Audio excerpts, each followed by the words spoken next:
जय हिंद साथियों, तैयारी टाइम्स के ऑफिशियल यूट्यूब चैनल पे आप सभी का स्वागत है। तो एक और शानदार करंट अफेयर का सेशन मैं आपके लिए लेकर आया हूं, जहां हम बात करेंगे उन खबरों के बारे में, उन न्यूज के बारे में जो सिर्फ खबरें नहीं हैं, आपके एग्जाम क्लियर करने की चाबी हैं। और अगर इस चाबी को आपने पा लिया तो जाहिर सी बात है, आज नहीं तो कल, हो सकता है थोड़ी देर लगे, लेकिन आपका एग्जाम क्रैक जरूर होगा। तो चलिए शुरुआत करते हैं, देखते हैं कौन कौन सी वो खबरें हैं आपके लिए। चलिए बच्चों, तो पहला जो न्यूज आएगा आपका, which article defines Lok Sabha and state सभा असेंबली टर्म। अभी देखिए, लोकसभा और राज्यसभा विधानसभा के कार्यकाल को कौन से अनुच्छेद ने परिभाषित किया है, या फिर कौन से अनुच्छेद में परिभाषित किए जाते हैं।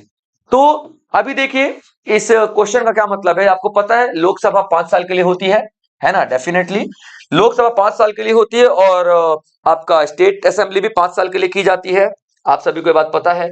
तो क्या इस टर्म में हम लोग चेंजेस कर सकते हैं? इस टर्म में हम लोग चेंजेस कर सकते हैं, बिल्कुल कर सकते हैं। ठीक है, याद रखिएगा, बिल्कुल कर सकते हैं। यानी कि ये 5 साल का 6 साल भी हो सकता है, लोकसभा 6 साल भी चल सकती है, या फिर राज्यसभा 4 साल भी चल सकती है, 6 साल भी चल सकती है। यानी कि 5 साल के टर्म को बढ़ाया घटाया भी जा सकता है। ठीक है, ये चीज तो वो किस आर्टिकल में दिया हुआ है, यही आपसे पूछा हुआ है। तो देखिए, आर्टिकल आपका 83 और आर्टिकल 172 ये बताता है कि अगर केंद्र सरकार को अपनी टर्म बढ़ानी है तो वो बढ़ा सकता है। केंद्र सरकार को अपनी टर्म अगर मान लीजिए 5 साल से प्लस करनी है या 5 साल से माइनस करनी है, तो वो ये कर सकता है। किस आर्टिकल में? तो आर्टिकल 83 में सेंटर को पावर दी गई है, ये बात याद रखना। ठीक है, उसके बाद हम देखते हैं आर्टिकल 172। आर्टिकल 172 में सेम पावर दी गई है, 172 में सेम पावर दी गई है, लेकिन स्टेट्स को दी गई है। ठीक है, याद रखिएगा। जैसे कि अभी स्टेट्स में इलेक्शन वेस्ट बंगाल में होने वाले हैं, तो वेस्ट बंगाल अगर जो अपना जो सरकार आती है वेस्ट बंगाल में, वो 4 साल की भी हो सकती है, 6 साल की भी हो सकती है, और 7 साल की भी हो सकती है। यानी कि कम भी किया जा सकता है 5 साल से, और बढ़ाया भी जा सकता है 5 साल से उस सरकार को। और ये पावर वेस्ट बंगाल को कौन देता है? आर्टिकल 172 देता है। ठीक है, चलिए ये समझ में आ गया। तो सर ये न्यूज में क्यों है, इसके बारे में भी जरा बता दीजिए। तो देखिए, न्यूज में इसलिए है करंट में, क्योंकि अभी जो हमारा लॉ कमीशन है, 23वां लॉ कमीशन जो है, ये क्या बता रहा है हमें? लॉ कमीशन यानी कि कानून आयोग। ठीक है, लॉ कमीशन 23वें ने ये कहा है कि आप लोग, केंद्र सरकार से कहा है कि केंद्र सरकार आप वन नेशन वन इलेक्शन का कॉन्सेप्ट लेके आना चाहते हैं ना। वन नेशन वन इलेक्शन का कॉन्सेप्ट आप लेकर आना चाहते हैं। ठीक है, अब देखिए ये क्या होता है वन नेशन वन इलेक्शन। केंद्र सरकार चाहती है कि लोकसभा के और जितने भी स्टेट असेंबली के इलेक्शन हो, वो एक ही समय पे हो। जैसे कि मान लीजिए बंगाल में 2026 में होने वाला है वो, और बिहार में जो अभी 2025 में हुआ है ये, और 2024 में लोकसभा का इलेक्शन हुआ है ये। अगर ये तीनों एक ही समय पे होता, यानी कि बिहार, बंगाल और लोकसभा एक ही समय पे होता, इसी तरीके से भारत के सारे राज्यों के इलेक्शन एक ही समय पे होते जब लोकसभा के इलेक्शन हो रहे हैं, तो कितना सारा पैसा बचता। अलग अलग इलेक्शन नहीं करने पड़ते हमको, अलग अलग ड्यूटीज नहीं लगानी पड़ती, अलग अलग पैसा नहीं खर्च होता। और दूसरा, भाई साहब अभी हमारे यहाँ पे ऑन एन एवरेज देखा जाए सभी राज्यों का और सभी यूनियन टेरिटरीज का मिला जुला के साल में 2-3 इलेक्शन तो आ ही जाते हैं। अब इन 2-3 इलेक्शन में सारे के सारे नेता कहां लग जाते हैं? इलेक्शन कैंपेनिंग में लग जाते हैं, अपनी पार्टी को जितवाने में लग जाते हैं। अरे भैया, काम कब करोगे तुम लोग हैं? तो इसलिए केंद्र सरकार ने कहा कि भैया वन नेशन वन इलेक्शन, एक ही इलेक्शन होगा डेट का, एक ही डेट पे इलेक्शन होगी, चाहे वो राज्य सरकार हो चाहे वो केंद्र सरकार हो। अब इसके लिए चेंजेस करने पड़ेंगे, क्योंकि कुछ राज्यों के टर्म अभी 2 साल रहते हैं, कुछ राज्यों के टर्म 2 साल पहले खत्म होने वाले हैं। जैसे वेस्ट बंगाल की बात करें, वेस्ट बंगाल का 26 में इलेक्शन होगा और 2031 तक ये चलेगा वेस्ट बंगाल का टर्म। ठीक है, बिहार का चलेगा 2030 तक, लेकिन लोकसभा के इलेक्शन कब आ जाएंगे? 2029 में लोकसभा के इलेक्शन आ जाएंगे। तो अभी क्या किया जाएगा? बिहार को बोला जाएगा, ए सुनो, 2029 के हिसाब से 2 साल तुम्हारा टर्म कम करेंगे हम, तुम्हारा टर्म 3 साल का होगा। ठीक है, तो ये 3 साल ही अपना रूल करेंगे, और बिहार 4 साल ही रूल करेगा। क्लियर है पॉइंट यहाँ पे? ये करना पड़ेगा ना भाई, क्योंकि इलेक्शंस के ईयर अलग अलग हैं, अलग अलग हैं, तो उनको अगर एक साथ पे एक ही दिन करना है तो किसी का टर्म ज्यादा करना पड़ेगा, किसी का टर्म कम करना पड़ेगा। Clear point? तो अभी हमारे लॉ कमीशन ने ये कहा है कि ठीक है सर, आप लोग वन नेशन वन इलेक्शन वाला कॉन्सेप्ट लेके आइए। उसके लिए आपको चेंज कहां करना पड़ेगा, आर्टिकल 83 में चेंज करना पड़ेगा और आर्टिकल 172 में चेंज करना पड़ेगा, याद रखेगा, ठीक है। क्योंकि आर्टिकल 83 बताता है कि केंद्र सरकार अपना टर्म बढ़ा घटा सकती है और आर्टिकल 172 बताता है कि स्टेट गवर्नमेंट अपना टर्म बढ़ा घटा सकती है। Clear point. अब सवाल यह आता है कि सर ये इतना इजी है क्या, आपने बोल दिया हम मान लें, है? नहीं सर, इतना इजी नहीं है, ठीक है। इसका जो पूरा का पूरा प्रोसीजर दिया हुआ है, पूरा का पूरा जो प्रोसीजर दिया हुआ है वो दिया हुआ है, याद रखिएगा, आर्टिकल 368 में, ठीक है। आर्टिकल 368 में पूरा पूरा प्रोसीजर दिया हुआ है कि किस तरीके से आप टर्म को घटा बढ़ा सकते हो, ठीक है। और ये कैसे होगा, ये भी इतना इजी नहीं है कि सर क्या हम लोग वोटिंग करवा लेंगे पार्लियामेंट में, ठीक है, 50% +1 वाला क्राइटेरिया लगा लेंगे तो हो जाएगा, नहीं। यहां पे आपको क्या चाहिए, स्पेशल मेजोरिटी चाहिए। क्या चाहिए, स्पेशल मेजोरिटी चाहिए, ठीक है बच्चों, मेजोरिटी चाहिए। स्पेशल मेजोरिटी का मतलब क्या होता है, कम से कम 2/3 वोट होने चाहिए, ठीक है, फेवर में। कितने, 2/3 वोट होने चाहिए। अगर 2/3 वोट हो रहा है तो सीधी सी बात है, आप लोग इस कार्यकाल को बढ़ा घटा सकते हो। क्लियर है पॉइंट। चलिए अब सवाल ये आता है कि सर इलेक्शन कमीशन का क्या, what about election commission. Election commission का भी तो यहाँ पे रोल आपको देखने के लिए मिलता है ना, क्योंकि पूरा पूरा इलेक्शन कमीशन ही तो इलेक्शन करवाता है, उसी की जिम्मेदारी है। तो यहाँ पे लॉ आयोग ने कहा है, लॉ कमीशन ने कहा है कि इलेक्शन का आपका कोई रोल नहीं होगा यहाँ पे, इलेक्शन कमीशन का कोई रोल नहीं है, क्योंकि इलेक्शन कमीशन को जो पावर दे रखे हैं बेटा हमने, ठीक है।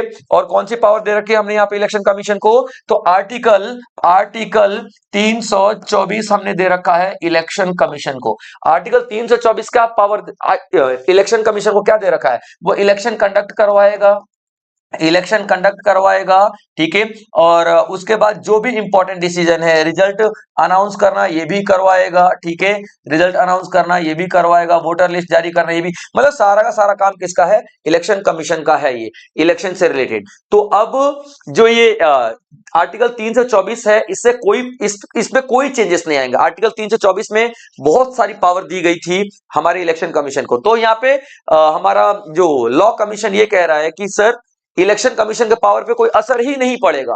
पहले उसको अलग अलग इलेक्शन करवाना पड़ रहा था, अब उसको एक साथ करवाना पड़ेगा, नो डाउट, ठीक है। उसकी जिम्मेदारियां बढ़ेंगी, ड्यूटी बढ़ेंगी, वर्कलोड बढ़ेगा, लेकिन उसके हिसाब से उतनी पावर उसको यहां पे दी गई है।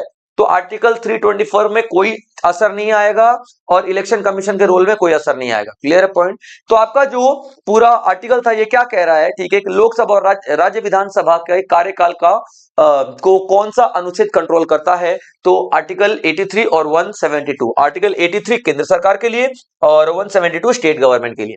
चलिए अगला सवाल, who implements the REPM manufacturing scheme.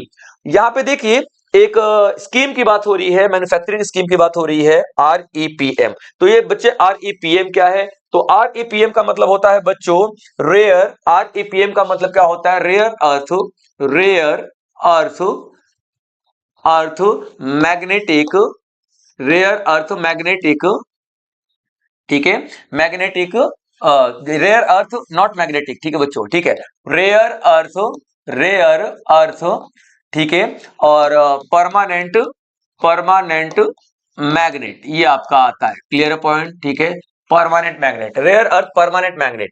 इसका क्या मतलब होता है, एक तरीके का स्ट्रॉन्ग चुंबक जो मैग्नेट होता है वो ये आर्टिफिशियल होता है, यानी कि नेचुरल नहीं होता है, याद रखेगा, ये आर्टिफिशियल होता है, नेचुरल नहीं होता है। और ये बनाया कैसे जाता है, बहुत सारे अलॉयस को मिला करके बनाया जाता है। अलॉयस का मतलब बहुत सारे एलिमेंट को मिला करके बनाया जाएगा, ठीक है, बहुत सारे एलिमेंट को इस तरीके से मिलाया जाएगा, बहुत सारे एलिमेंट को मिलाया जाएगा, ठीक है। जैसे आयरन और वगैरह हो गया, इन सबको क्या किया जाएगा, चूरा किया जाएगा, पहले उनको पाउडर बनाया जाएगा, फिर एक बहुत ही पाइप में डाला जाएगा, स्ट्रॉन्ग पाइप में, उसको 1000 डिग्री सेल्सियस पे हीट किया जाएगा, तब कहीं जाके वो मैग्नेट बन के काम में आता है, निकलते आता है, ठीक है।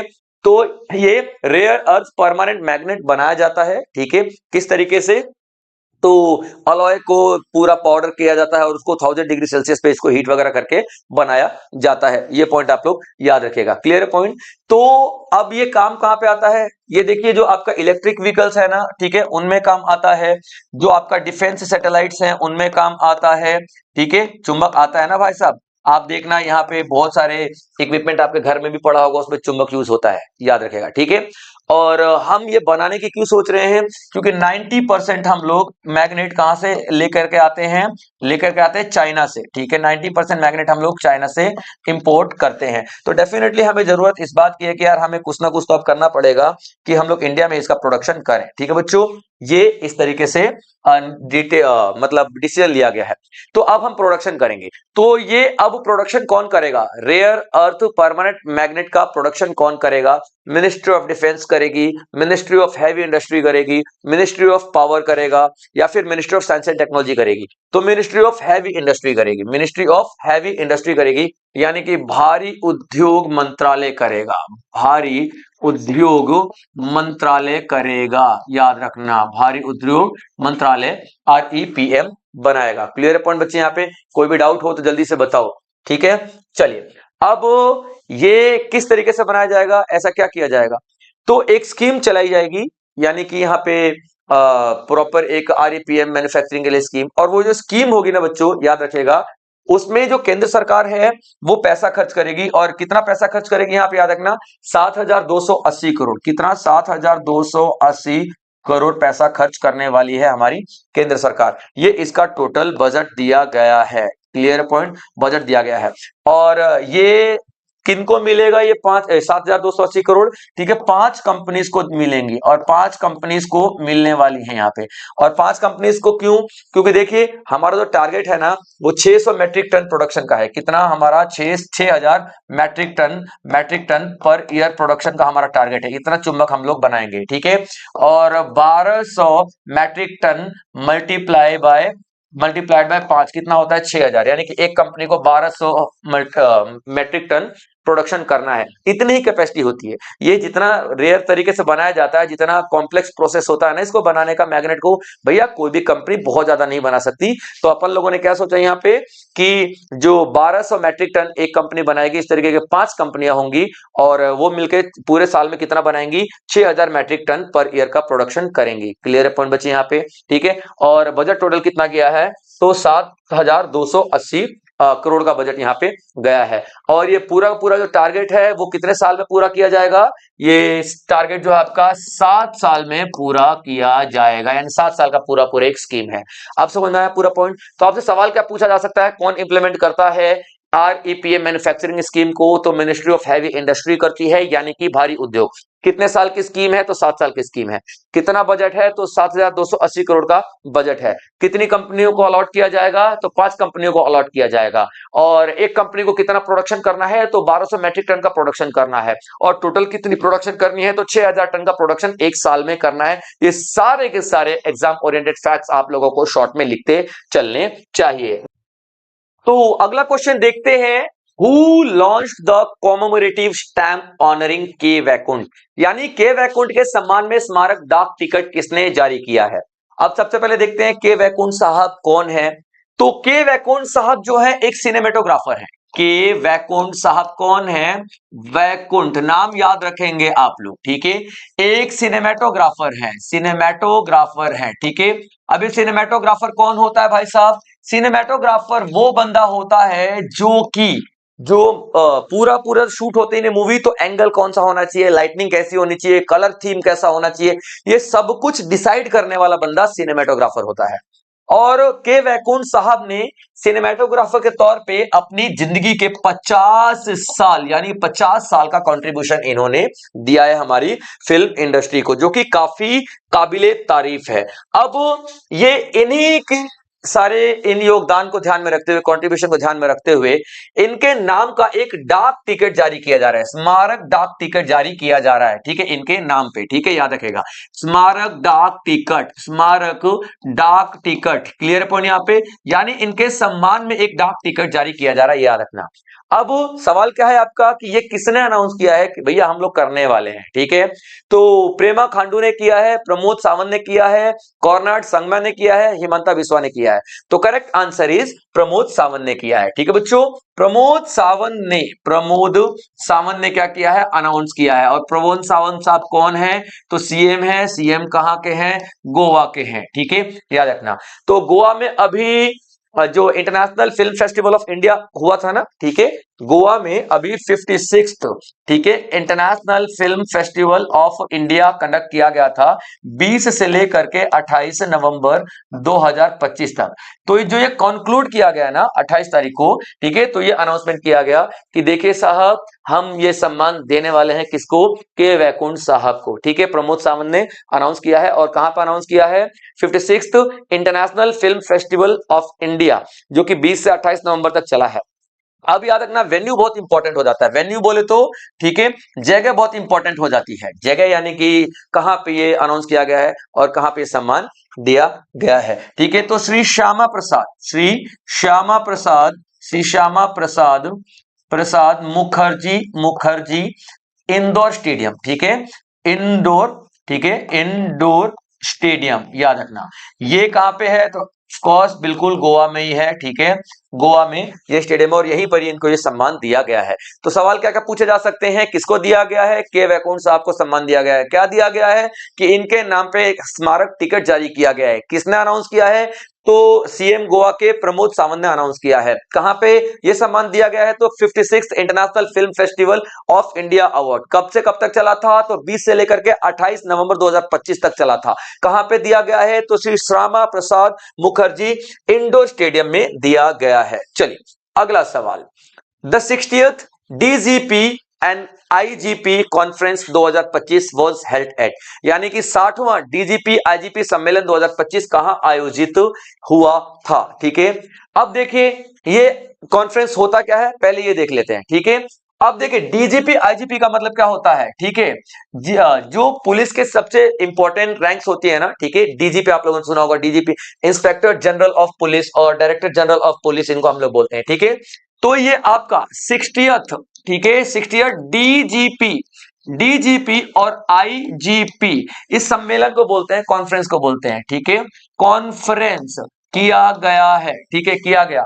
और ये कॉन्फ्रेंस कहां पे किया गया है, तो याद रख लेना, ये छत्तीसगढ़ में, ठीक है बच्चों, कहां पे किया गया है, छत्तीसगढ़ में, ठीक है। और छत्तीसगढ़ में कहा, तो नवा रायपुर, ठीक है, नवा रायपुर में इसको किया गया कंडक्ट। अब इसका कारण वारण सब देख लेते हैं, ठीक है, कहां पे किया गया है, नवा रायपुर, ठीक है, नवा रायपुर किया गया है, याद रखिएगा, ठीक है।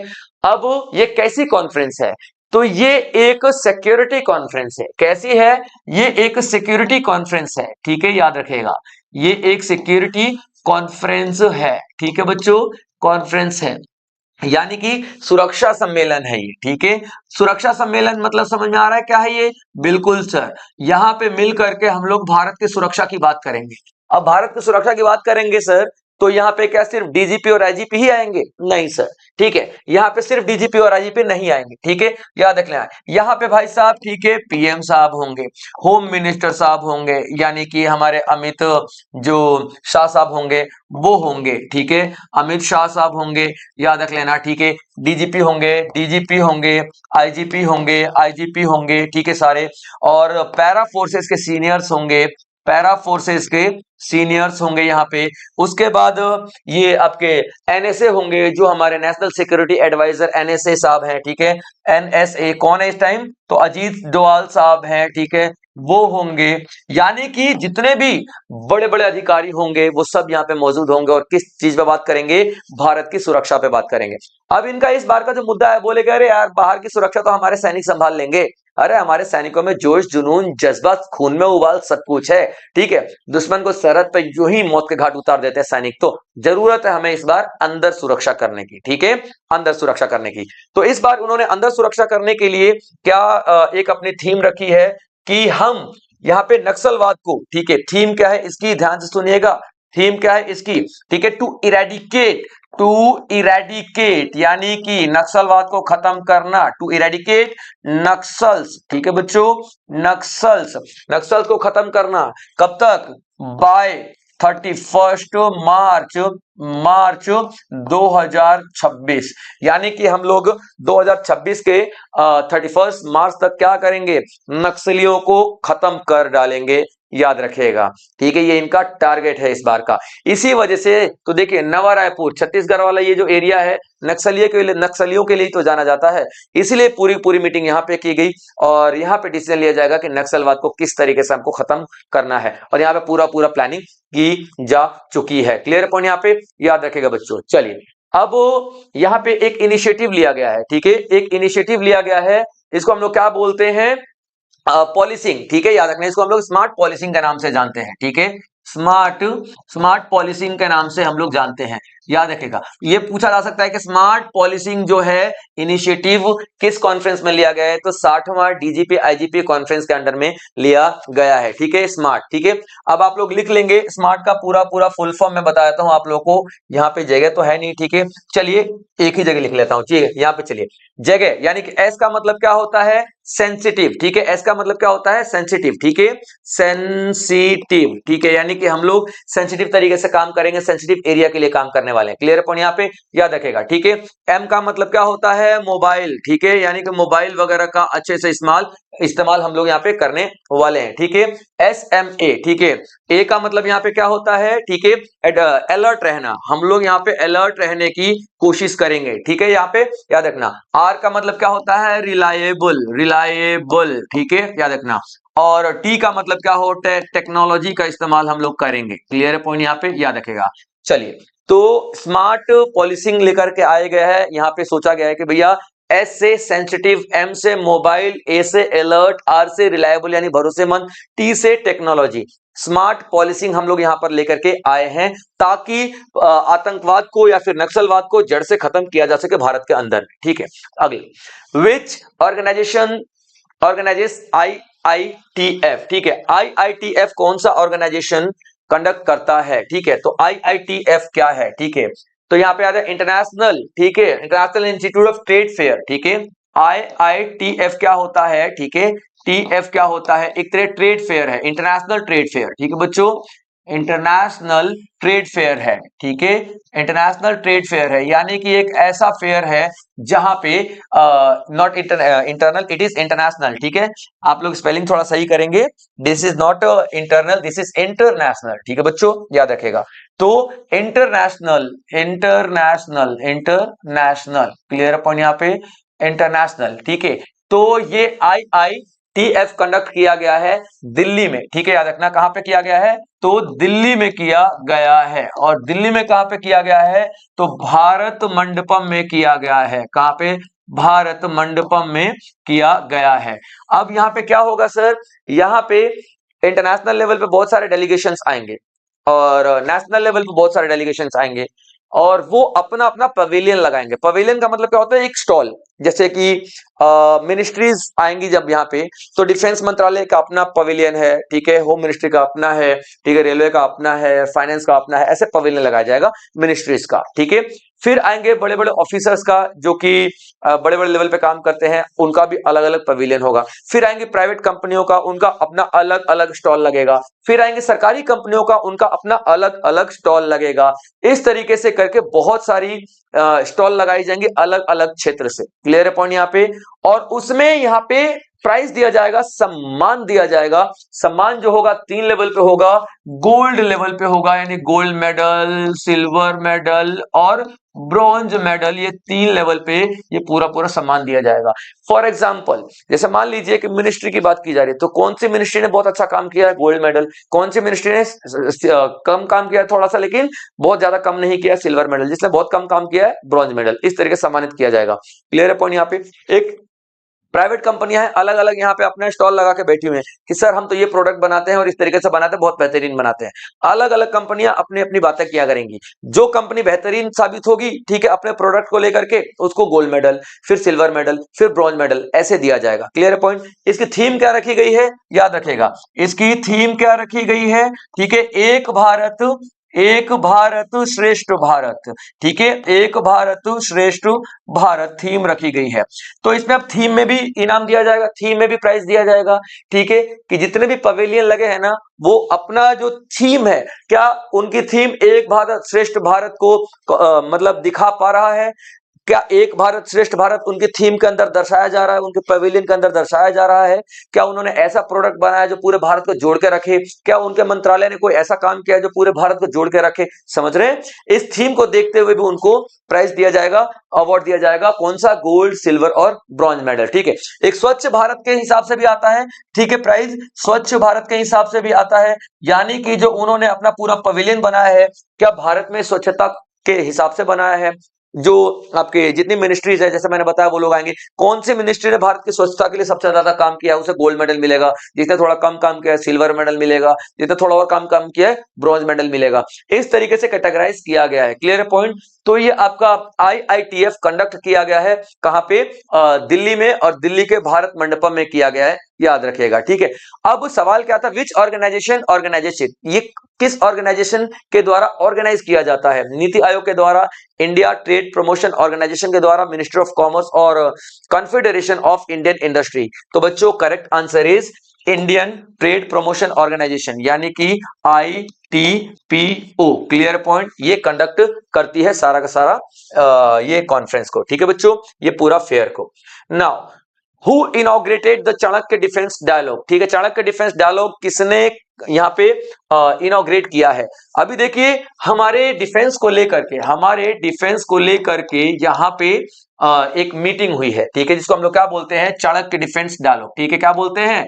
चाणक्य चाणक्य डिफेंस डायलॉग के नाम से हम इसको जानते हैं। डिफेंस डायलॉग के नाम से हम इसको जानते हैं। Clear point? यहाँ पे डायलॉग। अब इसमें क्या किया जाएगा? हमारे डिफेंस को लेकर के, हमारी सुरक्षा को लेकर के बातचीत की जाएगी। मीटिंग की गई है उसमें कि हमारे डिफेंस को कैसे बढ़ावा दिया जाए। तो इसका इनॉग्रेशन किसने किया है? इसका इनॉग्रेशन द्रौपदी मुर्मू ने किया है। ठीक है, द्रौपदी मुर्मू जी ने किया है, याद रखिएगा इनका इनॉग्रेशन। ठीक है, और एक और मतलब सर हैं, उनके अध्यक्षता में पूरा पूरा किया गया है इनॉग्रेशन। तो वो कौन है? ठीक है, हमारे जनरल साहब हैं। कौन? उपेंद्र द्विवेदी जी। ठीक है, उपेंद्र द्विवेदी जी हैं। ये बात आप लोग याद रखिएगा। क्लियर पॉइंट यहाँ पे? चलिए, तो चाणक्य डिफेंस डायलॉग किया गया है द्रौपदी मुर्मू जी के द्वारा, इनॉग्रेशन किया गया है, और जनरल उपेंद्र द्विवेदी यहाँ पे उपस्थित होंगे।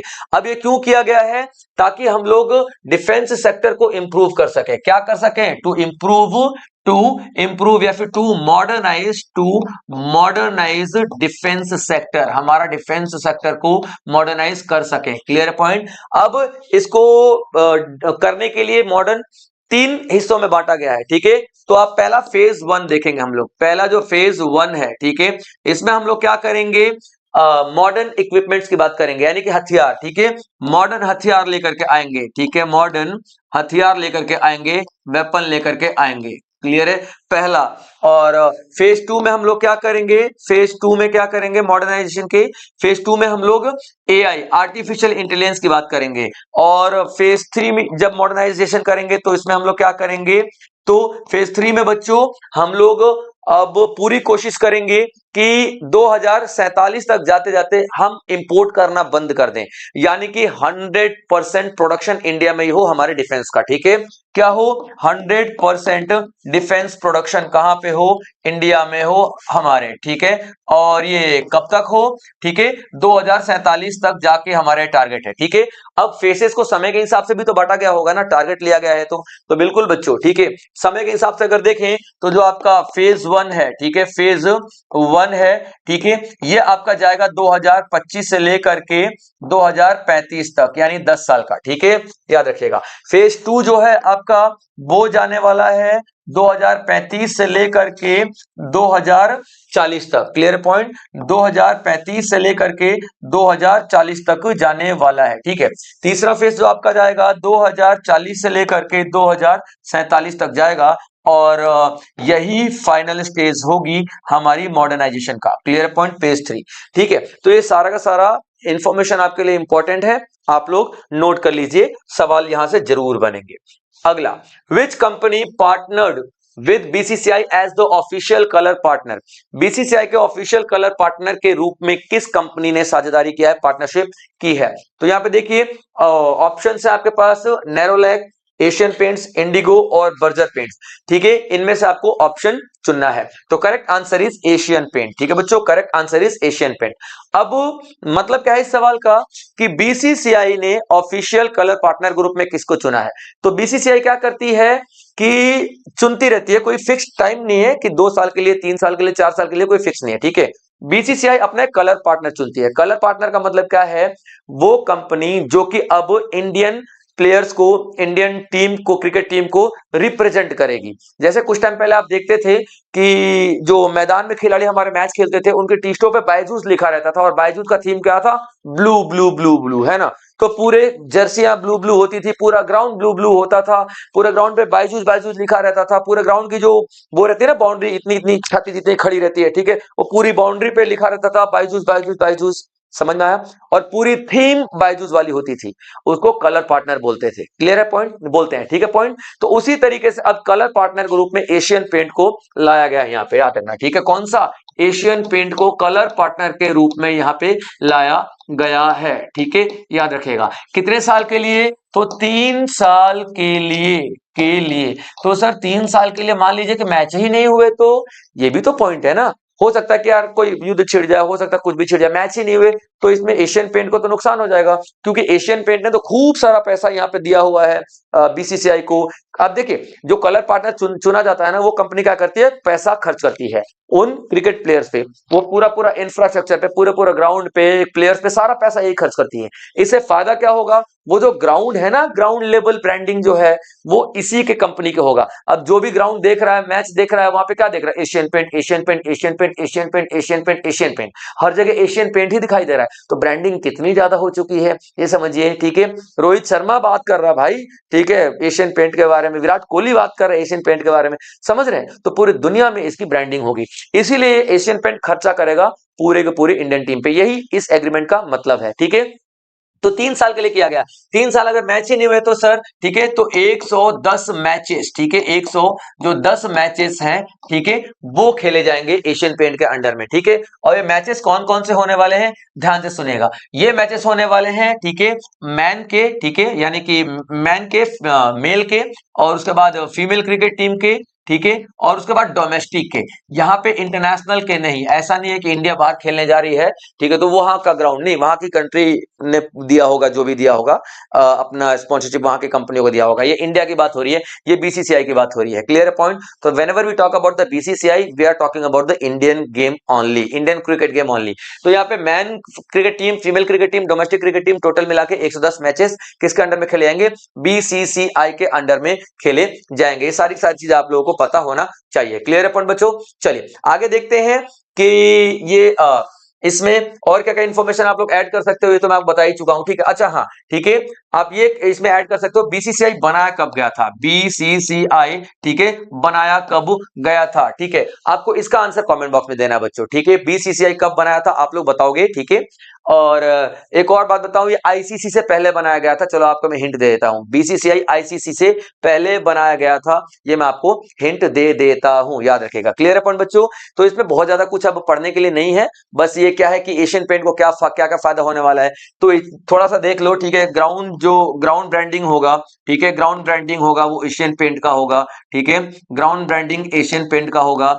उसके बाद आप जो कलर कैम होगा, कलर कैम बोलते हैं जिसको हम लोग, कलर कैम जो होगा वो एशियन पेंट का होगा। कलर कैम क्या होता है, जो पूरा का पूरा ग्राउंड ही कलरफुल कर दिया जाता है। ठीक है, जो पूरा पूरा ग्राउंड जो होगा, पूरा पूरा जो आपको टीवी पे दिखेगा मैच, पूरा पूरा मोबाइल पे दिखेगा मैच, ठीक है, वो सारा कलर थीमेटिक होगा। कलर थीमेटिक का मतलब क्या है, ठीक है, कलर थीमेटिक का मतलब ये है कि वो पूरा पूरा एशियन पेंट को ही यहाँ पे क्या किया जाएगा, दर्शाया जाएगा, दिखाया जाएगा। तो एशियन पेंट का ये फायदा है, और हमारे खिलाड़ियों को अच्छा डाइट मिल जाएगा, अच्छा पूरा शेड्यूल मिल जाएगा, अच्छा प्लेग्राउंड खेलने के लिए मिल जाएगा, अच्छा फंड मिल जाएगा, अच्छा फाइनेंस मिल जाएगा, ये सारी सारी चीजें हमारे खिलाड़ी को मिल जाएंगी। तो एशियन पेंट जो है, ठीक है, चुना गया है 3 साल के लिए। नाउ अगला सवाल, इंडिया इंटरनेट गवर्नेंस फोरम 2025 का ऑर्गेनाइजर कौन था? ठीक है, चलिए ये क्या कह रहा है, ठीक है, इंडिया इंटरनेट गवर्नेंस फोरम, जिसको हम लोग शॉर्ट में क्या बोलते हैं, इंडिया इंटरनेट गवर्नेंस फोरम, ठीक है, 2025 में आयोजित किया गया है। ठीक है, तो ये कौन आयोजित करता है, ये सवाल है। लेकिन सबसे पहले हम लोग देख लेते हैं, ठीक है, कि होता क्या है। नाम से ही समझ में आ रहा है क्या, इंडिया इंटरनेट गवर्नेंस फोरम, यानी इंडिया में इंटरनेट को कैसे रेगुलेट किया जाएगा, इंडिया में इंटरनेट को की सुरक्षा कैसे बढ़ाई जाएगी। सुरक्षा क्यों सर, यहाँ पे बहुत सारे इंटरनेट के फ्रॉड हो रहे हैं, जैसे कि डीप फेक, आप लोगों ने सुना होगा डीप फेक, यानी कि किसी और का चेहरा लगा करके और पैसे लूटा जाता है, या फिर वीडियो बना के ब्लैकमेल वगैरह किया जाता है। ठीक है, एक बार ये शब्द आया था डीप फेक, जब रश्मिका मंदाना का वीडियो लगा के कुछ गलत गलत वीडियो सामने आए थे, तो डीप फेक हो गया, आपका ऑनलाइन फ्रॉड हो गया। ठीक है, ऑनलाइन फ्रॉड हो गया। ये सारी चीजों को देखते हुए क्या किया जा रहा है, यहाँ एक इंडिया इंटरनेट गवर्नेंस फोरम, यानी कि कॉन्फ्रेंस, एक मीटिंग आयोजित की गई है, यहाँ पे इंटरनेट की सुरक्षा को लेकर के बातचीत की जाएगी। ये बात याद रखेगा, क्लियर पॉइंट। तो इसको लॉन्च कौन करता है, यानी कौन ऑर्गेनाइज करता है, तो पहले ट्राई या फिर माइटी एंड निक्सी, नीति आयोग और सर्ट इन, यानी कि सर्टिफिकेट इन। तो करेक्ट आंसर है बच्चे आपके पास माइटी एंड निक्सी। ठीक है, माइटी क्या होता है, माइटी का फुल फॉर्म लिख लेंगे आप लोग। ठीक है, Ministry of electronics, ministry of electronics, ठीक है, एंड इंफॉर्मेशन टेक्नोलॉजी। ठीक है, इंफॉर्मेशन टेक्नोलॉजी याद रखेगा। ठीक है, information technology, clear point, technology. ठीक है, ये आपका माइटी का फुल फॉर्म हो जाता है। क्लियर पॉइंट बच्चों, याद रखना। और दूसरा जो आपके पास है, ठीक है, ये निक्सी, दूसरा आपको निक्सी मिलेगा। तो माइटी और निक्सी, ये जो दो ऐसे ऑर्गेनाइजेशंस हैं जो कि पूरा पूरा मीटिंग कंडक्ट करवा रही हैं इंटरनेट सुरक्षा से रिलेटेड। क्लियर पॉइंट बच्चे यहाँ पे। चलिए अब देखते हैं यहाँ पे पॉइंट क्या आता है। निक्सी का फुल फॉर्म क्या होता है, नेशनल इंस्टीट्यूट, ठीक है, ये भी आप लोग लिख लीजिए। ठीक है, national Institute of exchange internet, ठीक है, इंस्टीट्यूट ऑफ इंटरनेट एक्सचेंज लिख लीजिए। ठीक है, या फिर एक्सचेंज इंटरनेट, ठीक है, इंटरनेट एक्सचेंज, क्लियर पॉइंट यहाँ पे निक्सी। अब निक्सी जो है और माइटी जो है, दोनों मिलकर के क्या करती हैं, ये पूरा पूरा आईआईजीएफ को कंडक्ट करवाती हैं। अब आईआईजीएफ में इंटरनेट की सिक्योरिटी की बात होती है, मैं आपको पहले ही बता चुका हूं। क्लियर पॉइंट यहाँ पे।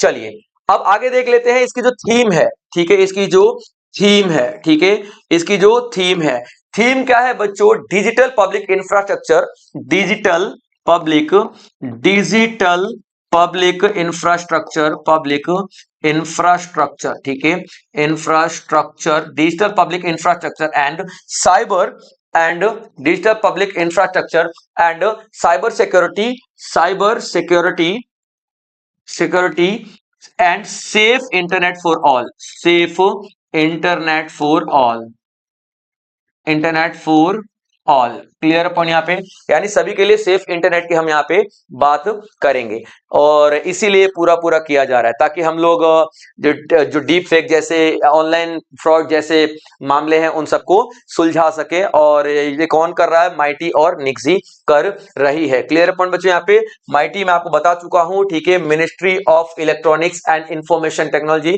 और NIXI National Institute of Internet Exchange of India भी लिख लो यहाँ पे, नहीं भी लिखोगे कोई दिक्कत वाली बात नहीं है। ठीक है, ऑफ इंडिया लिख लो तब भी ठीक है, नहीं तो इंस्टीट्यूट का नाम आपको पता होना चाहिए। ठीक है, नाउ अगला सवाल देखते हैं। अगला सवाल क्या आता है, according to United Nation DESA 2025 which city is now the world's most populous city. अभी जनसंख्या के लिहाज से कौन सा शहर सबसे ज्यादा आबादी में नंबर 1 पे आया हुआ है। देखिए एक रिपोर्ट आती है यूनाइटेड नेशन देसा, ठीक है, देसा का मतलब क्या होता है, डिपार्टमेंट ऑफ, देसा का मतलब क्या होता है, department of economic and social affair, ठीक है बच्चों, ये यूनाइटेड नेशन का एक पार्ट है, यूनाइटेड नेशन का एक पार्ट है। ठीक है, ये रिपोर्ट पेश करता है अपना, और रिपोर्ट का नाम क्या है, अर्बेनाइजेशन, ठीक है, अर्बेनाइजेशन प्रोस्पेक्ट्स, ठीक है, प्रोस्पेक्ट्स रिपोर्ट, ये अर्बनाइजेशन प्रोस्पेक्ट रिपोर्ट पेश करता है और ये 2025 का इसने पेश किया है। ठीक है, याद रखना। पहला तो देशा के फुल फॉर्म, ठीक है, और दूसरा रिपोर्ट क्या है, ये रिपोर्ट पेश करता है। इस रिपोर्ट में बताता है कि सबसे ज्यादा आबादी वाला शहर है वो कौन सा है। तो सबसे ज्यादा आबादी वाला शहर आपको दिखाई देगा टोक्यो, जकार्ता, ढाका और न्यू दिल्ली। ठीक है, तो आपका जकार्ता सबसे ज्यादा आबादी वाला शहर बन चुका है। ठीक है, याद रखना जकार्ता, ठीक है, सबसे ज्यादा आबादी वाला शहर बन चुका है। ठीक है, कितनी है यहाँ पे, तो 3.2 मिलियन। ठीक है, नॉट 3.2 मिलियन, ठीक है, इसका आई थिंक 30.2 मिलियन कुछ ऐसा आपको आबादी इसकी देखने के लिए मिलेगी। ठीक है, एग्जैक्ट आप लोग देख लेना, बट जकार्ता है नंबर 1 पे है। ठीक है, मैं एक बार थोड़ा फिगर में कंफ्यूज हो रहा हूँ। आई थिंक 3.2 मिलियन तो नहीं हो सकते, तो बहुत छोटी वो है, कितना कुछ 40 करोड़ के आसपास कुछ देख लेना जो भी हो। ठीक है, एक मैं एग्जैक्ट फिगर रिकॉल नहीं कर पा रहा हूं, बट कोई बात नहीं। जकार्ता आपका नंबर 1 पे आएगा और ढाका जो है आपका नंबर 2 पे है। ठीक है, ढाका जो है नंबर 2 पे है और ये टोक्यो आपका नंबर 3 पे है। टोक्यो नंबर 3 पे है, याद रखना। और जो दिल्ली है ये नंबर 4 पे है पॉपुलेशन के मामले में। और इंडिया का टॉप 10 में जो शहर हैं वो रहने वाले हैं 9th पे कोलकाता। ठीक है, 9th पे कोलकाता है। ठीक है, 2 ही है टॉप 10 में। और 12वें रैंक पे मुंबई की बात कर लेते हैं, थोड़ा ये भी इंपॉर्टेंट है। ठीक है, मुंबई की बात कर लेते हैं 12वें रैंक पे। अच्छा, एक और चीज आपको सुन के हैरानी होगी कि जो पूरी दुनिया में जितने भी पॉपुलेशन है ना, टॉप 10 शहर है ना, टॉप 10 में से 9 शहर, कितने, 9 शहर, जो टॉप 10 आबादी वाले 9 शहर कहां से हैं, एशिया से हैं। समझ लीजिए कितना बड़ी समस्या है हमारी पॉपुलेशन की। एशिया से 9 शहर हैं, याद रख लीजिएगा, टॉप 10 में 9 सिटीज। ठीक है, फ्रॉम एशिया, ओनली एशिया से ही हैं। क्लियर है पॉइंट यहाँ पे, याद रखना। चलिए, अब ये होता है कि सर ये जकार्ता एकदम से ऊपर कैसे आ गया, तो देखिए जकार्ता का जो अभी डेवलपमेंट प्रोसेस है ना, ठीक है, बहुत ज्यादा है। और कोई भी शहर जब ज्यादा डेवलप होगा तो डेफिनेटली वहां पे पॉपुलेशन मूव करेगी, जॉब के लिए मूव करेगी, माइग्रेट करेगी, पढ़ाई लिखाई के लिए मूव करेगी, अच्छी लाइफस्टाइल के लिए मूव करेगी। तो जकार्ता एक बहुत ही प्यारा शहर उभर के सामने आ रहा है, अच्छी अच्छी फैसिलिटीज के साथ, जिसकी वजह से यहाँ पे पॉपुलेशन काफी ज्यादा मूव कर रही है और इसकी पॉपुलेशन कॉस्ट बढ़ रही है। पॉपुलेशन बढ़ने का मतलब यही नहीं होता कि इंसान पैदा होते चले गए, माइग्रेशन से भी तो पॉपुलेशन बढ़ता है ना भाई साहब। ठीक है, तो जकार्ता नंबर 1 पे है, आपका ढाका नंबर 2 पे, टोक्यो 3 पे, दिल्ली 4, कोलकाता 9, मुंबई 12। कौन पेश करता है, तो यूनाइटेड नेशन का department of economic and social affairs देसा। कौन सी रिपोर्ट, अर्बनाइजेशन प्रोस्पेक्ट रिपोर्ट 2025 आई हुई है और इसी रिपोर्ट में बताया जाता है कि आबादी कितनी ज्यादा है किस कंट्री की। अब बात करेंगे अब एक भारत की शानदार बेटी के बारे में।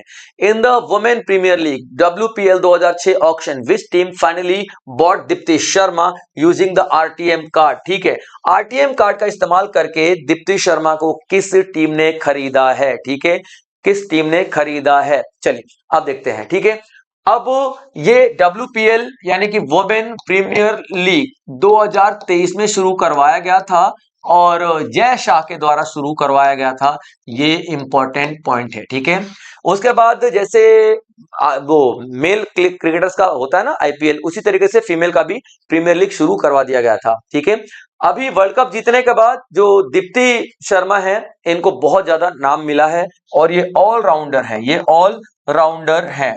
क्लियर पॉइंट, ऑलराउंडर है।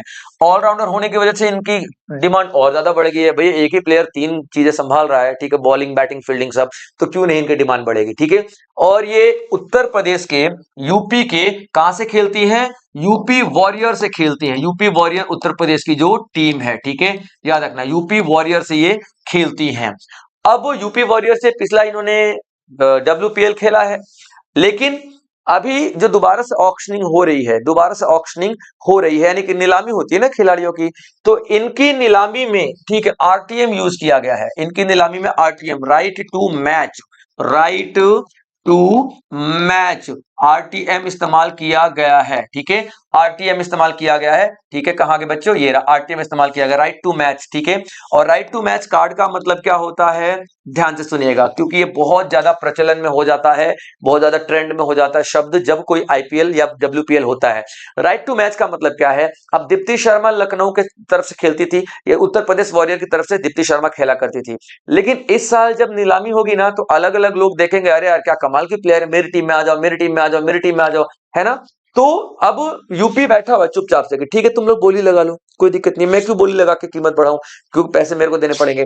अभी किसी और टीम ने क्या बोल दिया कि मैं 5 करोड़ देने को तैयार हूं। कितना? मैं 5 करोड़ देने को तैयार हूं। ठीक है, फाइनल कीमत तय होगी दीप्ति शर्मा की 5 करोड़। तब ये क्या बोलेगा यूपी वॉरियर, ऐसा है 5 करोड़ हो गए ना कीमत तय, तब तुम निकलो, 5 करोड़ हम देंगे इस प्लेयर को वापस लाने के लिए। राइट टू मैच, यानी मैच, उसके मैच पे राइट हमारा है पहला, क्योंकि पिछली बार हमारे यहां से खेली थी। ठीक है, याद रखेगा। तो जो राइट टू मैच कार्ड इस्तेमाल करके यूपी वॉरियर ने दीप्ति शर्मा को, ठीक है, अपनी टीम में शामिल कर लिया है और ये यूपी वॉरियर की तरफ से खेलेंगे। अब मैं अभी एक और आपको बता दूं, 3.2 मिलियन वाला था ना, 3.2 करोड़ वाला जो था सिस्टम है ना, वो मिलियन बता रहा था, वो इन्हीं का था, ये इतने में ही इनकी बोली लगी है। ठीक है, याद रखिएगा, मेरे माइंड में वही चल रहा था। ठीक है, इस वजह से बार बार वो फिगर आ रहा था। खैर कोई बात नहीं, ये न्यूज आपको पता होनी चाहिए थी जो मैंने आपको बताई। ठीक है, अब एक और important news, Kumari Kamala was a key link between which two phases of Indian dance history। कुमारी कमला भारतीय नृत्य इतिहास के किन दो चरणों के बीच की एक प्रमुख कड़ी है। ये न्यूज़पेपर में लाइन हर जगह दिखाई दे रही है, हर जगह दिखाई दे रही है। ठीक है, कि यहाँ पे नर्तकी कमला जो है, यानी कि भारतीय नृत्य जो भरतनाट्यम करती है, ठीक है, याद रखना, ये भरतनाट्यम करती है। ठीक है, भरतनाट्यम करती है। ठीक है, और इनकी देहांत हो गया है। ठीक है, कैलिफोर्निया में इनका देहांत कैलिफोर्निया में हो गया है। ठीक है, कैलिफोर्निया में हो गया है और 90 साल की एज में इनका देहांत हुआ है। Clear point.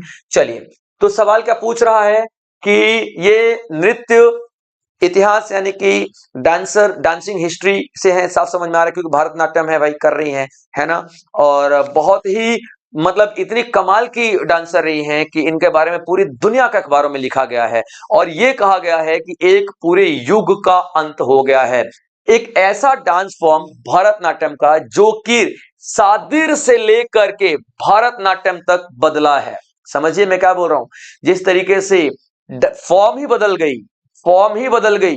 कभी ये डांस फॉर्म जो भरतनाट्यम है वो सादिर हुआ करता था।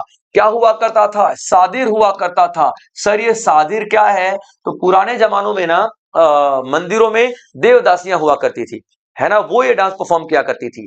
तो ये डांस परफॉर्म देवदासियां किया करती थी मंदिरों में, याद रखिएगा, देवदासियां किया करती थी। ठीक है, धीरे धीरे इसमें मॉडिफिकेशन हुआ, चेंजेस होते चले गए और इसको लोगों ने कला के रूप में देखना शुरू कर दिया और धीरे धीरे चल के ये क्या हो गया? भरतनाट्यम बन गया, भरतनाट्यम बन गया, याद रखेगा। तो सवाल आपका यही है, क्योंकि अखबारों में एक ही चीज आ रहा है कि सादिर से भरतनाट्यम तक का जो सफर तय करने वाली आखिरी कलाकार इस दुनिया में नहीं रही, क्योंकि ये कभी सादिर के रूप में डांस किया करती थी और धीरे धीरे इन्होंने अपनी डांस कला को इंप्रूव करके भरतनाट्यम का पूरा रूप ही, नॉट भरतनाट्यम, भारतनाट्यम तो भाई साहब बदला हुआ रूप है, सादिर का पूरा रूप ही बदल के एक प्रतिष्ठित डांस फॉर्म भरतनाट्यम में ला दिया। तो इसीलिए सादिर टू भरतनाट्यम कहते हैं इस पूरी पूरी ट्रांसफॉर्मेशन को, जो कि हमारी डांसर कमला जी ने किया है ये, और इनको श्रद्धांजलि इसी रूप में दी जा रही है पूरी दुनिया के द्वारा। क्लियर पॉइंट बच्चों, याद रखेगा। तो आगे देखते हैं, अगला सवाल आपके लिए क्या आता है। Next is which Indian navy officers lieutenant cadre Dilna Dilna and lieutenant cadre Roopa completed a 250 global circumnavigation. कहते हैं औरतें बहुत ज्यादा जो कठिन काम है, मुश्किल काम है, वो नहीं कर सकती हैं।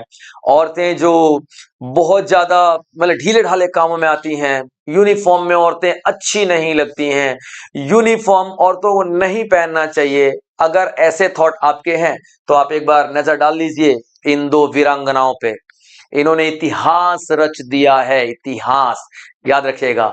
200 ढाई 250 दिन का पूरा सरकम नेविगेशन किया है, पूरा समुद्र का चक्कर लगाया है इन्होंने और इतिहास रच दिया है, याद रखिएगा। ठीक है, एक मिशन लॉन्च किया गया था, पूरी कहानी में बताता हूं। एक मिशन लॉन्च किया गया था, नाविका सागर परिक्रमा, नाविका सागर परिक्रमा, ठीक है, परिक्रमा एक मिशन लॉन्च किया गया था, याद रखेगा। और इसी मिशन में तय किया गया कि ये दो जो खिलाड़ी हैं या नेवी के ऑफिसर्स हैं, ये जो नेवी ऑफिसर्स हैं, ठीक है, नेवी ऑफिसर्स हैं, याद रखिएगा, ठीक है, इनका नाम क्या है? तो कैडर कालीना, ठीक है, एक इनका नाम है लेफ्टिनेंट कैडर कालीना, तो सॉरी दिलना, ठीक है, दिलना, और दूसरा है लेफ्टिनेंट कैडर रूपा, ठीक है। इन दोनों को भेजा गया, ठीक है, कहां पे? समुद्र का पूरा नेविगेशन, सरकम नेविगेशन करने के लिए, चक्कर लगाने के लिए, ताकि रास्ते खोजे जा सके, मिनरल्स वगैरह का पता लगाया जा सके, या यूं कह लीजिए कि एक एक एक्सप्लोर करके आने के लिए, ठीक है। और एक्सप्लोर करके जाने के लिए कितना किलोमीटर भाई साहब? तो 250 किलोमीटर, ठीक है, सॉरी 250 दिन, ठीक है, 250 दिन, 250 दिन की बात कर रहे हैं हम, 250 दिन इन्होंने चक्कर काटा है, ये बात आप लोगों को याद रखना है। Clear point? 250 दिन चक्कर काटा है, और कितना? 25,400 नॉटिकल माइल इन्होंने सफर तय किया है। 25,400 नॉटिकल माइल का पूरा डिस्टेंस इन लोगों ने तय किया है, 250 दिन इन लोगों ने लगाए हैं, याद रखेगा। और ये पूरा पूरा समय कवर, ये पूरा डिस्टेंस कवर करने में इनको 8 महीने लगे हैं, 8 महीने लगे हैं, और फाइनली ये लोग वापस आ गए हैं। Clear point? चलिए, तो आपका सवाल क्या था? Which Indian navy officers lieutenant CDR Dilna and CDR Roopa ने कंप्लीटेड किया है 250 दिन का ग्लोबल सरकम नेविगेशन, यानी कि भारतीय नौसेना की लेफ्टिनेंट कमांडर दिलना और कमांडर रूपा ने 250 दिन की वैश्विक परिक्रमा किस मिशन के तहत किया है? तो जैसा कि मैंने आपको बताया, तो नाविका सागर परिक्रमा ये मिशन है। Clear point? इसी मिशन के तहत इन लोगों को भेजा गया था।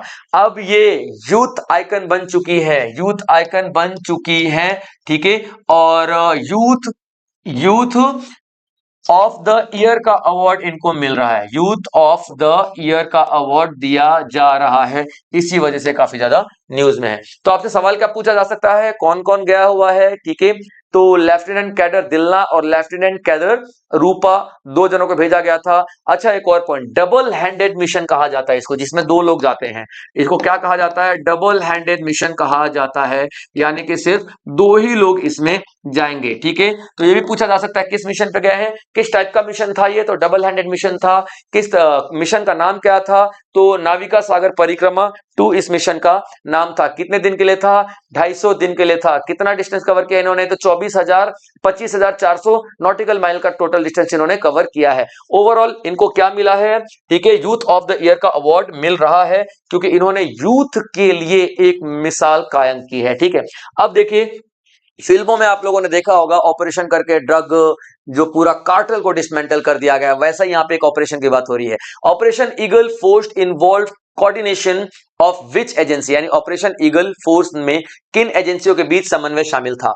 अब ऑपरेशन ईगल जो है, ठीक है, ये परफॉर्म किया गया है, क्यों? ध्यान से सुनिएगा, ठीक है। ऑपरेशन ईगल जो है, ठीक है, ईगल, ठीक है बच्चों, ईगल जो है ये किया गया था किसके लिए? ताकि ड्रग्स, ठीक है, ड्रग्स के लिए, ड्रग्स के खिलाफ, ठीक है, ड्रग्स के खिलाफ किया गया था एक ऑपरेशन, ठीक है, किया गया है, नॉट किया गया था, एक ऑपरेशन। और यहां पे कौन सा देश शामिल था? तो नाइजीरिया, ठीक है, नाइजीरिया के एक ड्रग्स कार्टेल था, ठीक है, नाइजीरिया का ड्रग्स कार्टेल था, उसे डिसमेंटल किया गया है, ठीक है, यानी कि जितने लोग थे ना, ठीक है, नाइजीरिया वाले वो ड्रग्स सप्लाई किया करते थे हमारे पूरे भारत में, उनको यहाँ पे डिसमेंटल कर दिया गया है, और ऑपरेशन का नाम क्या है? Operation eagle. क्लियर है पॉइंट यहाँ तक? ठीक है, तो सर ये एकदम से हो गया क्या? तो नहीं बच्चों, ये 4 जगह छापे मारे गए हैं, इंपॉर्टेंट, ठीक है, चारों जगह इंपॉर्टेंट हैं। पहला आपका दिल्ली में छापा मारा गया है, ठीक है, दूसरा आपका नोएडा में छापा मारा गया है, तीसरा आपका ग्वालियर में छापा मारा गया है, और चौथा आपका विशाखापट्टनम में छापा मारा गया है। क्लियर है पॉइंट यहाँ पे? याद रखिएगा, ठीक है, क्योंकि ये बहुत बड़ा ऑपरेशन था भाई साहब, बहुत ही बड़ा ऑपरेशन।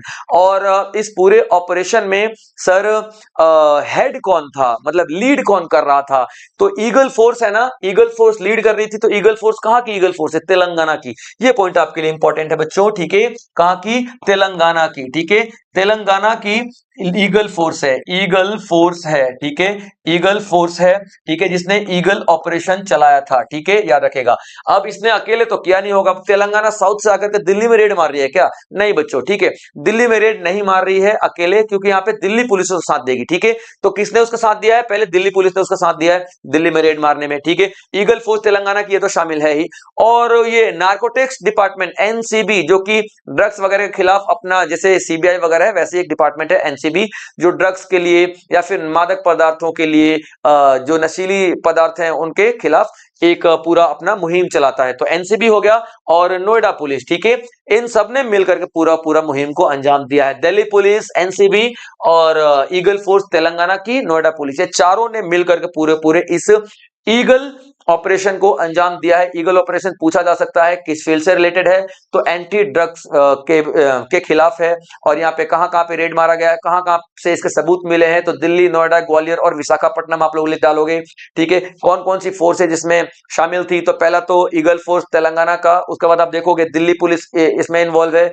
उसके बाद आप देखोगे नोएडा पुलिस इसमें इन्वॉल्व है, उसके बाद एनसीबी, एनसीबी तो रहेगी ही रहेगी, क्योंकि पूरा मुद्दा एनसीबी का ही आपको यहाँ पे दिखाई देगा, एनसीबी की ही मेन ड्यूटी यहाँ पे पड़ती है। क्लियर बच्चों यहाँ पे?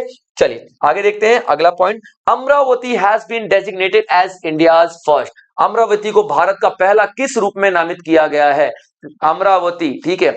चलिए, स्मार्ट सिटी के रूप में, इंडस्ट्रियल सिटी के रूप में, इंटीग्रेटेड फाइनेंशियल सिटी के रूप में, टेक्नोलॉजी सिटी के रूप में। देखिए बच्चों, अमरावती जो है आंध्र प्रदेश की बात कर रहे हैं, ठीक है, आंध्र प्रदेश का अमरावती, ठीक है, ठीक है बच्चों, आंध्र प्रदेश का अमरावती। अब देखिए यहाँ पे कौन थे हमारे जो फाइनेंस मिनिस्टर हैं, निर्मला सीतारमन जी गई थी मिलने के लिए, ठीक है, किससे? निर्मला सीतारमन जी, ठीक है, सीतारमन। कौन है ये? सीतारमन। जल्दी से कमेंट बॉक्स में आप बताएं, वैसे तो आप बता ही दोगे, लेकिन मुझे पता आप इतना आलसी हो कभी भी नहीं लिखोगे, ठीक है। चलो, निर्मला सीतारमन जी गई थी किससे मिलने? चंद्रबाबू नायडू से मिलने। किससे? चंद्रबाबू नायडू से मिलने वहां पे मिली है। और ये चंद्रबाबू नायडू कौन है भाई साहब? ठीक है, सीएम है। और यहाँ पे इन दोनों के बीच में वार्तालाप हुआ है और इन दोनों ने अभी पूरा एक एग्रीमेंट साइन किया है कि हम क्या बनाने वाले हैं और कहां पे बनाने वाले हैं। तो अमरावती में बनाने वाले हैं, ठीक है, अमरावती में बनाने वाले हैं। और क्या बनाने वाले हैं? तो इंटीग्रेटेड फाइनेंशियल सिटी, इंटीग्रेटेड, ठीक है, इंटीग्रेटेड फाइनेंशियल सिटी बनाने वाले हैं, यही आपका करेक्ट आंसर है, फाइनेंशियल सिटी बनाने वाले हैं। तो सर ये क्या मतलब है इसका? ठीक है, इंटीग्रेटेड फाइनेंशियल सिटी का मतलब क्या है बच्चों? तो इंटीग्रेटेड फाइनेंशियल सिटी का मतलब है एक ऐसा एरिया डेवलप किया जाएगा जिसको फाइनेंशियल सिटी के रूप में जाना जाएगा। फाइनेंशियल सिटी का मतलब क्या होता है? जैसे मान लीजिए 1-2 एकड़ का पूरा एरिया है, उसमें बड़ी बड़ी बिल्डिंगें बना दी, वहां पे हजारों ऑफिसेज हैं, और जो भी ऑफिस होगा ना वहां पे कोई ना कोई फाइनेंशियल कंपनी ही बैठेगी। जैसे कोई पेटीएम की कंपनी बैठी है, यहाँ पे आपका गूगल पे की कंपनी ने एक ऑफिस ले रखा है, एक कंपनी ने आपका अमेजन का ले रखा है, अमेजन पे का ले रखा है, यहाँ पे जितने भी बैंक है उन सबका ऑफिस है, उन सबका ब्रांचेस हैं, यानी कि पूरा फाइनेंशियल सिटी किया जाएगा। और यहाँ पे बैंकों की बात की जाए तो जो 12 आपके नेशनलाइज्ड बैंक हैं उनका ऑफिस तो होगा ही होगा, ठीक है। इसके अलावा जो प्राइवेट सेक्टर के बैंक हैं वो भी आके अपना पार्टिसिपेट करेंगे, याद रखना, ठीक है। Clear point? अब किसी को भी फाइनेंशियल जरूरतें हैं, चाहे वो लोन लेने की जरूरत हो या फिर पैसा जमा कराने की जरूरत हो, डिपॉजिट करने की जरूरत हो, उसको कहीं पर भी जाने की जरूरत नहीं है। वो कहां पे चला जाएगा? इंटीग्रेटेड फाइनेंशियल सिटी में चला जाएगा। और ये इंटीग्रेटेड फाइनेंशियल सिटी कहां पे है? तो अमरावती में है, आंध्र प्रदेश का, ठीक है बच्चों। तो आप सवाल क्या पूछा जा सकता है, ठीक है, कि किसने अनाउंस किया, किस किस के बीच में एग्रीमेंट हुआ? तो निर्मला सीतारमन जी के बीच में, चंद्रबाबू नायडू के बीच में एग्रीमेंट हुआ है। कौन सा एग्रीमेंट हुआ है? इंटीग्रेटेड फाइनेंशियल सिटी को लेकर के हुआ है। कहां पे बनाया जा रहा है? अमरावती में बनाया जा रहा है। Clear point? The capital of Andhra Pradesh, Andhra Pradesh का कैपिटल है। Clear point? और यहाँ पे सारी की सारी फाइनेंशियल सर्विसेज दी जाएंगी, यानी कि वित्तीय सहायता, वित्तीय सेवाएं यहाँ पे प्रदान की जाएंगी। ये एक इंपॉर्टेंट डिसीजन है, मैं तो कह रहा हूं हर राज्य को ऐसे डिसीजन लेने चाहिए। क्लियर बच्चों? तो ये आज का सेशन था, आई होप आप लोगों ने एंजॉय किया होगा और आप लोगों ने नोट्स जरूर बनाए होंगे बच्चों। टाइम एंड अगेन मैं बोलता रहता हूं, नोट्स आपके लिए इसलिए जरूरी है क्योंकि ये नोट्स ही आपको आने वाले समय में, बहुत जब कम समय बच जाएगा, हेल्प करने वाले हैं। इसी तरीके से मैं रोज आपके लिए करंट अफेयर लेकर के आता रहूंगा। अगर आप लोग चैनल पर नए हैं तो हमारे पेज को लाइक, सब्सक्राइब और शेयर जरूर कर दें, क्योंकि आपका कुछ भी नहीं जाएगा, हमारा थोड़ा रीच बढ़ जाएगा। ठीक है बच्चों, चलिए कल मिलते हैं। जय हिंद।